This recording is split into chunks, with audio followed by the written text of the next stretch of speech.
Welcome. My name is Susan Shaner with Sage Leadership Strategies, LLC, and I'm your host this evening of Community Forum.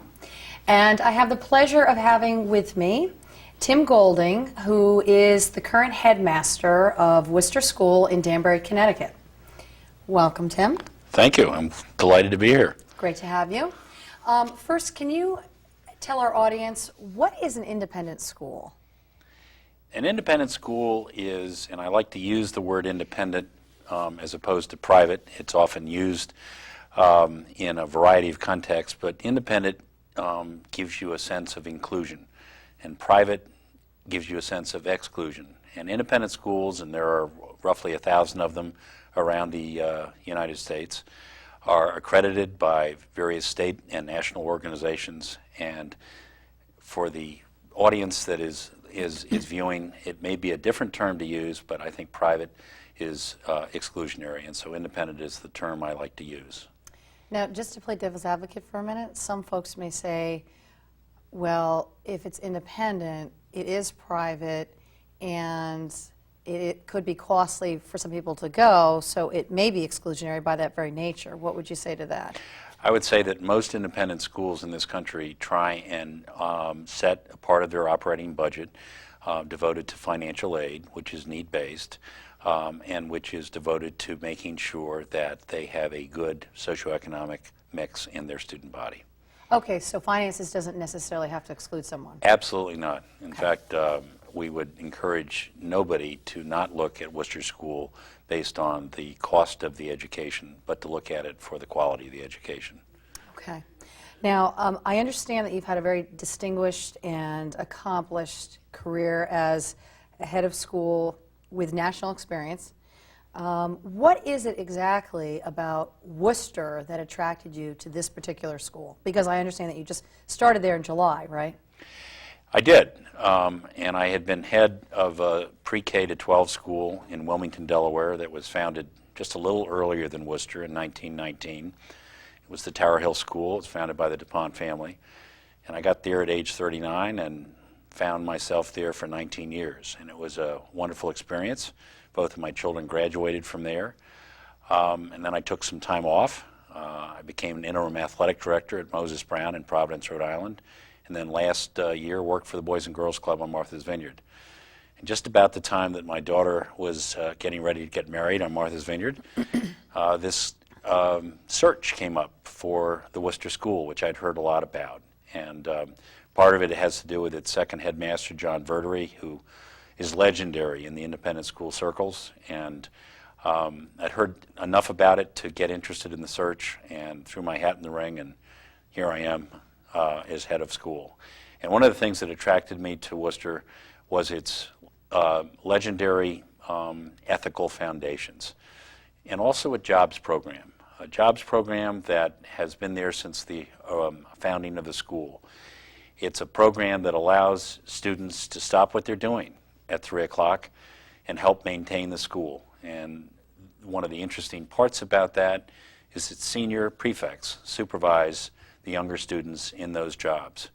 And I think it helps mitigate against entitlement, which is all too present in our society today. And that was one of the things that drew me to it. Not only that, it had a long and storied academic history, an honor code, and certainly a program of academic excellence. So that's really interesting. So the students at 3 o'clock take care of the school? They do. At 3 o'clock, there are prefects in each of the buildings.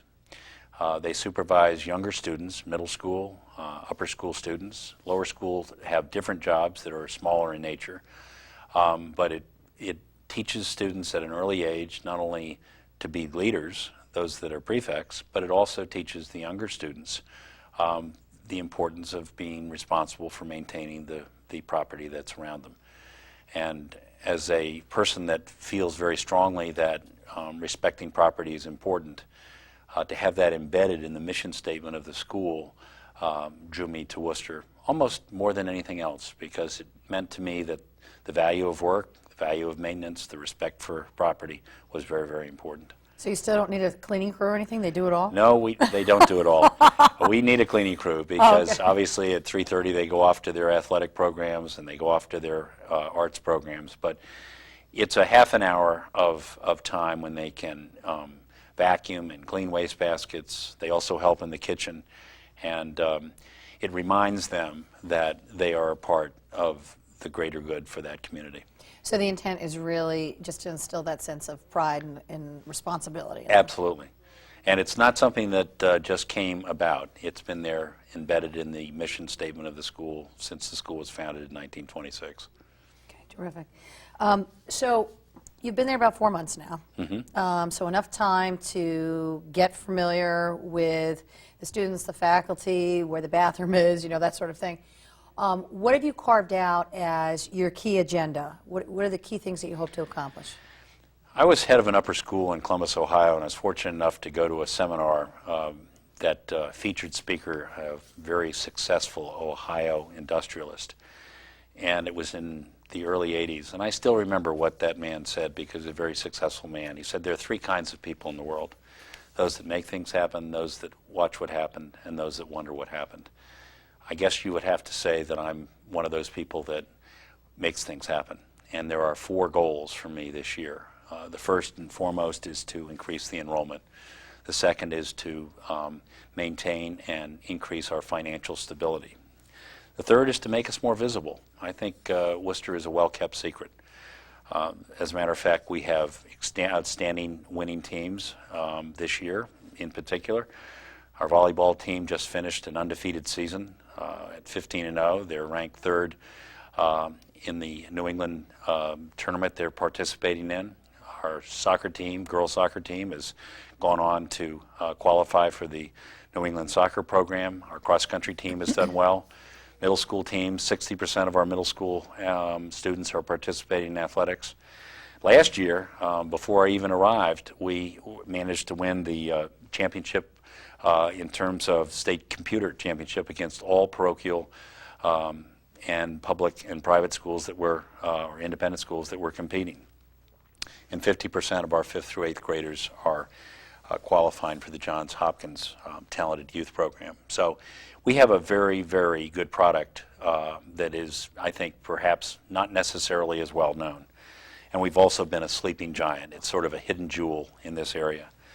In fact, I think our school should be flooded with applicants. And I'm happy to report that on October 21st, when we had an open house, we had 151 people present to look for next year. And last but not least, obviously, we want to maintain our current college record, which has been pretty outstanding over the years. So, wow. I never knew that Wooster had so much sports activity. We, for a small school, and we have about 140 students in the upper school, and it's about 50-50 male to female. Mm-hmm. We offer a number of programs in the fall, winter, and spring, and we have a heavy participation in those athletic programs, and our students have done extremely well. In fact, Carol Hackett, I have to mention this, she's been coaching volleyball at the school for 32 years, and this year she won her first championship, and it's her first undefeated championship, and we're very, very proud of her. And she hung in there. She hung in there, and she's going in the quarterfinal rounds this coming Wednesday against Chase Collegiate from Danbury, Connecticut. So you said 140 students in the upper school. Roughly, yeah. And it's K through 12. How Right. many in the entire We have school? 346. The lower school is K through 5, middle school is 6 through 8, and the upper school is 9 through 12. Okay. So you mentioned 3 items on the agenda. Did you get to your 4th? Did I miss that? Increasing enrollment. Increasing enrollment. Improving our financial base.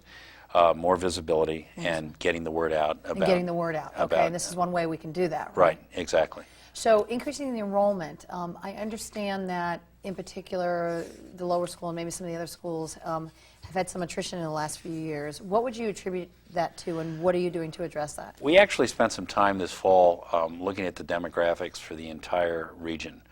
And I brought in a consultant to help me look at those demographics. And one of the things that we found was that the lower school populations, those declines are not just indigenous to Wooster School, but they're also a national and a local trend, that lower school populations are down nationally and locally. And so it's a trend that we will have to kind of weather for the time being.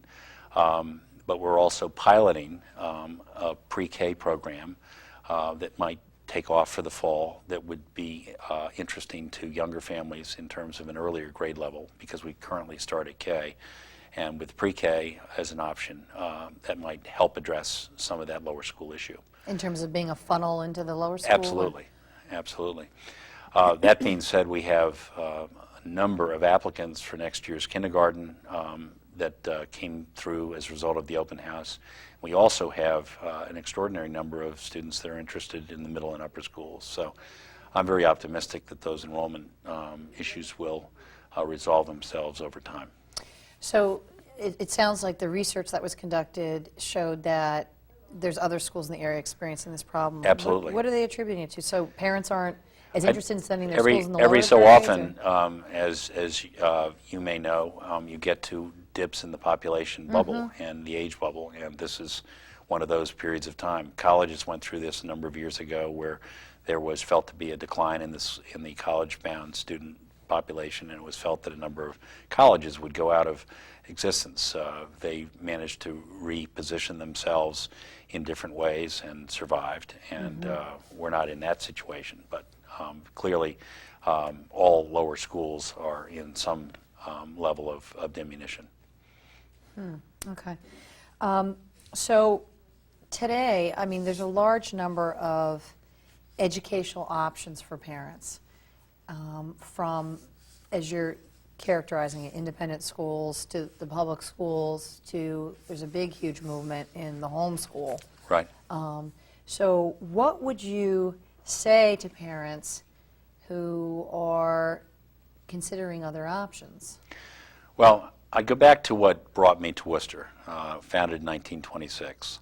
And what brought me to Wooster were the core values, the values of honesty, the values of ethical foundations, a strong academic program, a strong athletic program, and a place that I was at a conference this past weekend or past week with all the heads from Connecticut and from New York. And the theme of the conference was the character of community building, balancing the integrity of the parts and the whole. And we had sessions on tolerance and entitlement and technology. And after I emerged from every one of those sessions, I was proud and pleased to say that Wooster embraces all of those things. There was a chaplain from Exeter, Phillips Exeter, one of the oldest schools and most wealthy schools in the country, who delivered a phenomenal address. In fact, I had the opportunity to introduce him. And one of the things that came out of that was he said to pay attention to the small, and it will benefit all. And I think nobody gets left behind at Wooster. There is a small enough community that every child can find its niche, can find a teacher that will speak to their needs. And from my perspective, that's very, very important and unique. We're not a large school. We're a school of 346 students, K through 12. So you don't get lost in the corners. You have a teacher that will find an interest in you. You'll have a coach that will find an interest in you. It's rare that you will not make a team.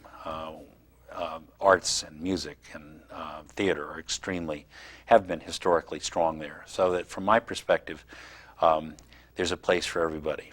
One of the things that's most unique about Wooster, from my perspective, is that newcomers are welcomed immediately. I'll give you an anecdote. I came to a dance, an upper school dance, a Halloween dance, and I hadn't even got my raincoat off, and I was already dragged onto the dance floor by an upper school student who didn't want me to feel like I was watching the dance. They wanted me part of it. You're in the dance. I'm in the dance. But it's part of my visibility. It's part of my leadership style. I'm one of those people that likes to be out with students. I like to be at games and chapel. I like to be in classes. I've already observed over 30 classes of teachers in lower through upper schools. I like to be at sporting events, gave the pep talk to the volleyball team early in the season to hopefully get them started. And I'm out. I like to know kids' names. I like to be at chapel, be at lunches, know the parents. And as little time as I can spend in my office, the better. So how do you balance, you said part of your style is to be out there, engaged, involved with the students.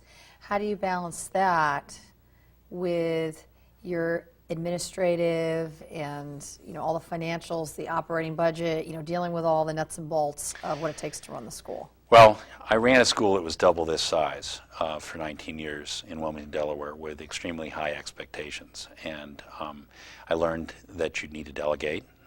You need to use your division heads to help with those programs. But you also need to use your time.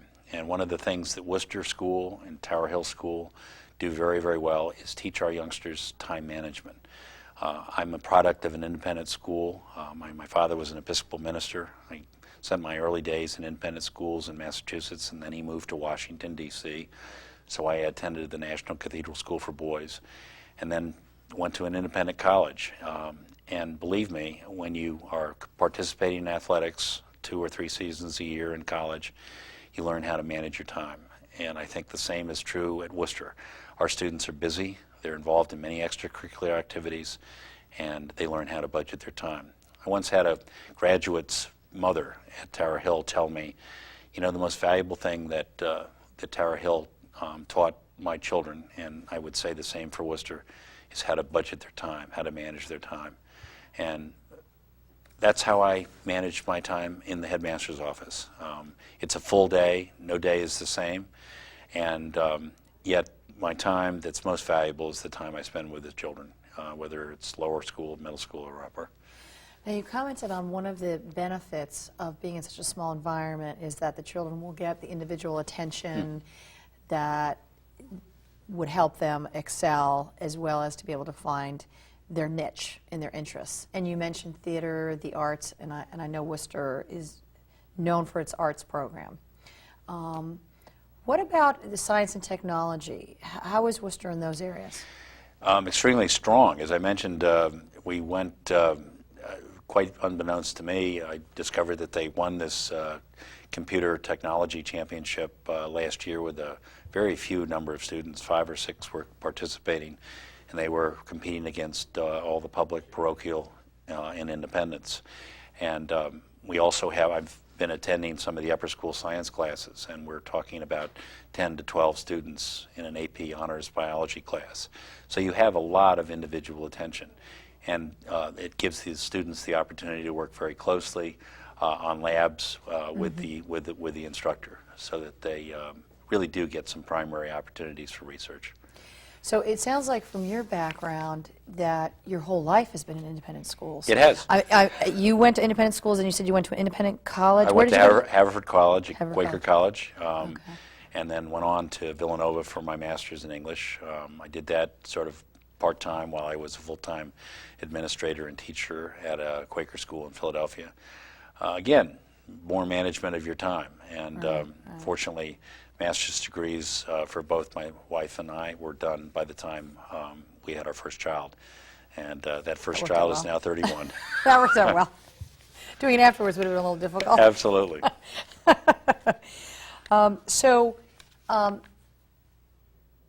If you had a family that is currently sending their child to the public schools, let's say, as an example, Right. and they're not happy with the kind of education their child's receiving, or it's not the right fit for their child, and this whole independent school is very new and different for them, what would you say would be a starting point for them to investigate first Wooster, but also compare Wooster to other independent schools? Well, one of the places that they could go is to investigate Wooster through the website, which is www.worcesterschool.org. Okay. Or they could call the admissions, or they could go to the admissions office at admissionsworcesterschool.org. Okay. Or they could call, and it's 203-830-3916. Okay. One of the things that I think is also important to realize is that we're not isolated. We have a number of outreach programs that are important for families to realize that we don't just have an education up on the Wooster Hill. We have a program with Danbury students where Danbury students come to Worcester for tutoring in the afternoon 2 days a week. We have a program that takes students during their spring vacation to Philadelphia to work with underserved populations there. And we have an opportunity. We also, our chaplain runs an outreach program where we take clothing and food into New York City as part of what we call the Midnight Run, so that students are not, they have a community service requirement for graduation. They're not isolated. They're fully involved and aware of the needs of the outside community in addition to getting their academic education. So you're saying that website that's easy, that parents can get information there, just call up and somebody can help them navigate through who to speak to? Absolutely. And the other thing is we have an open house coming up January 12th, which would be at 9:30 in the morning. It's a Saturday. But we also would encourage parents not to wait until then, but to just simply give our admissions office a call or call the Wooster School. But a good way to do it is to browse the website and to look at it and to see the kinds of programs, because you can get a pretty good feeling for Worcester from the website. Okay. So for those parents that are a little bit more savvy with the independent schools and they kind of know what the competition is, what would you say is comparing Worcester against other independent schools who may say, well, we base ourselves on other key values in the community and academic excellence, some similar things as Worcester. What is that edge, in addition to everything you've already told us, that Worcester has over other independent schools? This is the 5th school that I've been part of. I've worked in 2 Quaker schools, one in Pennsylvania, one in Rhode Island. I've worked in a non-denominational school in Columbus, Ohio, and then, as you know, I was head of a pre-K to 12 school in Delaware. Worcester has, at its core, a community of caring. The adults, the students, the parents, the trustees are pretty well connected in terms of taking care of one another. And I haven't seen that in a school since I entered my professional career in 1969 after graduating from college. I think Worcester combines the best of the 5 schools that I've worked in. It's not the biggest, it's not the largest in terms of enrollment, but certainly it has, from my perspective, the right values, the core values that are in place. And they've been there since 1926 when the school was founded. Wow, that's quite a statement. So you're a real fan. I came out of semi-retirement, basically, to be part of the Worcester experience. And every day I get up in the morning thinking about how can I make this school a better place. And I'm met at the front door by people that are embracing the same sentiment. I work with people I like working with. They have a great sense of humor.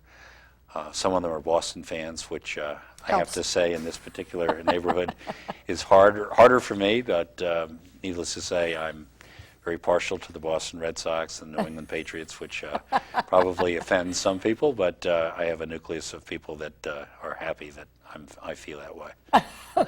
So it sounds like Worcester has lived up to the reputation that you said you had heard the second headmaster had, so it's lived up to it for you. John Verdery was the head at age 26 until he retired at age 62.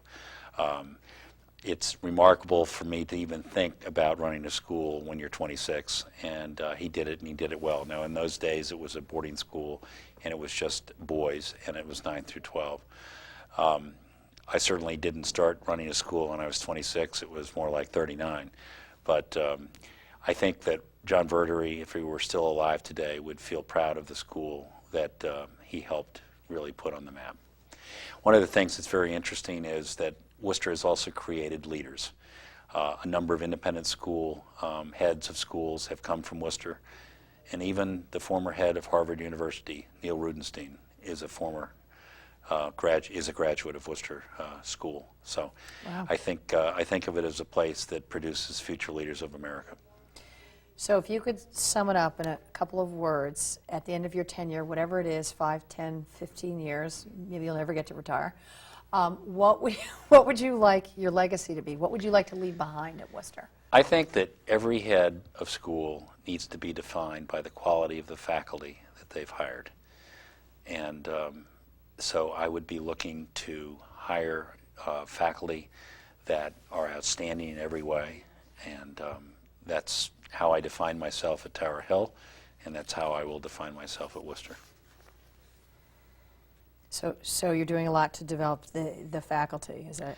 Faculty, far more than buildings, far more than facilities, are the most important resource because they are the ones that are really connecting with the future of America. And if you don't have inspiring teachers, teachers that care and are passionate about students first and their content level next, then you're in tough shape. And we're very, very fortunate to have those kinds of people at work at Wooster School.